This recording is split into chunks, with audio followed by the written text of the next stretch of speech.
Hello, and welcome back to OllivAmbers.Wands, a study of wands in the wizarding world. I'm Amber, and today's episode is about Luna Lovegood's 2 wands. So I actually can't believe this, but I wanted to start off by saying that this channel is now at 60 subscribers. I know that's nowhere near as some other channels, but I am completely thrilled, gobsmacked, flabbergasted. I have no words to express just how thankful, honored I am that you guys have followed along so far. So thank you so much for sharing and subscribing. Thank you.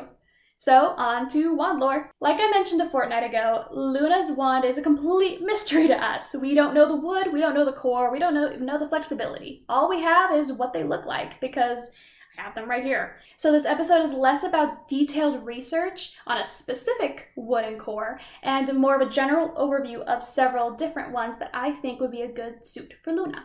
Luna has 2 wands since the first one was taken away when she was abducted by Death Eaters in 1997. She was imprisoned with OllivAmber, and when they escaped, he made a second wand for her once they were free. They both are lovely, just like her, and I'll show you both of them and talk about them as I go. So this first one is the one that she uses throughout most of the series, and it's a very fine wand, quite longer than her other one.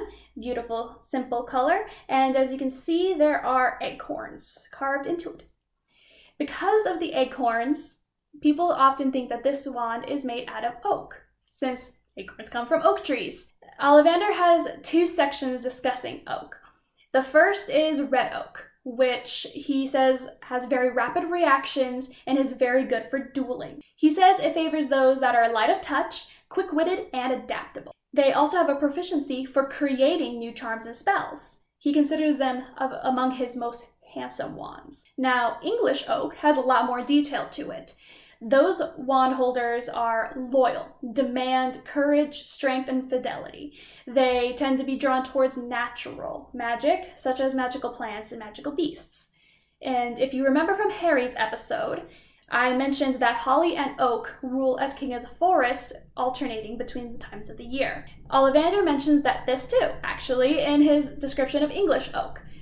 Oak rules from the winter solstice to the summer solstice, and should only be harvested between those times from bowtruckle-approved trees. Merlin was rumored to have an English oak wand. Yes, the famous Merlin. But that can't be proven. If I'm going to select oak for Luna's first wand, I'll admit I'm leaning more towards English oak. I think the description feels more like her, and the dynamic between her having English oak and Harry having holly would be kind of interesting. Now on to her second wand. Look at that. Beautiful shape, beautiful color. It's a fan favorite among a lot of people. As you can see, there are no features to suggest what the wood may be besides its color, and even that can be stained. So I've selected a top 3 woods that OllivAmber uses that I think might fit her. So I do have a favorite, but I will leave that until the end. I'll do a brief introduction of all 3 from OllivAmber's descriptions of them on wizardingworld.com or Old School Pottermore. As you can expect from me, I first went to check the Celtic tree calendar to see what her birth would be. Luna's birthday is February 13th, so that puts her under Rowan. OllivAmber says that Rowan is favored for its strong protective magic. OllivAmber says that Rowan is favored for its strong protective spells and its tendency to never stray towards dark witches or wizards. These wands are happiest with clear-headed, pure-hearted owners. Next, I considered Hornbeam. Hornbeam is also Garrick OllivAmber's personal wand. They choose those with a singular, pure passion or obsession. They adapt the fastest to their owner's personal style of magic. They grow attached the fastest and are so secure that they cannot be used by another witch or wizard. He says that they are very fine-tuned and sensitive. I think that's alright for Luna, especially with the personal style of magic. While that is a bit sad, I think OllivAmber and Luna became very close while they were both captive. And I think Luna may have enough visionary in her that OllivAmber might have seen fit to make her a Hornbeam wand. Lastly, I considered Chestnut. This is mainly based off of Luna's life after the Wizarding War. Luna became a magizoologist, like Newt Scamander from Fantastic Beasts. She actually married his grandson, Rolf Scamander.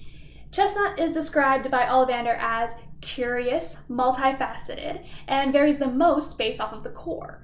They are attracted to skilled magic beast trainers, skilled magic herbologists, and natural flyers. She seems to have a natural connection with beasts throughout the films and throughout the series, especially with Thestrals. So I wouldn't be surprised if this would selected her. But I will admit that I went along with this mostly due to her career, and that can never be a for sure measurement for Wand. My favorite is Rowan, and not just because of the Celtic birth moon thing, I promise, but because of the cultural meaning. Reminds me of her. Those under the Rowan moon are the thinkers. They are witty visionaries, highly creative, and have strong ideals. They can be aloof and are often misunderstood. That sounds like Luna to me.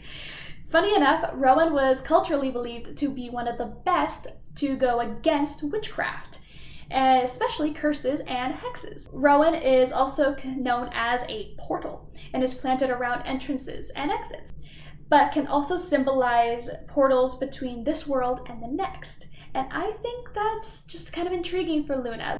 They also have a proficiency to be able to allow people to witness fairy rituals if you have Rowan upon you or around you. Although Rowan feels more like Luna to me, you might completely disagree with me, and that's okay. Please let me know if you do. Do you agree with any of my wand choices? Do you disagree? Let me know, and we'll discover that later. I spent a ton of time in my previous videos talking about cores and traits of them and how they connect to that witch or wizard. So I won't spend as much time on that for Luna's wand, since I spent so much time talking about wood. Alright, that I think Luna is best suited for a unicorn wand core. Luna is perceived to be very gentle and kind-hearted, and I have no doubt in my mind that unicorn is best suited for her. So let me know what you think. Do you agree or disagree? And let me know about wood. Do you agree with any of those options I gave you? Or do you have your own options? It's totally fine if you don't agree with me. I would just like to talk about it. And I'll see you next time for next video, which it's going to be a surprise who I'm going to do, because so far I've been going off of Dumbledore's army, but next time I'm going to talk about a specific character. So let me know what you guys think in the comments down below. Don't forget to subscribe, follow along, share with your wizarding loved ones. I have a TikTok for this channel and an Instagram for this channel, as well as a Tumblr for this channel. That was new and a surprise. I did it on a whim.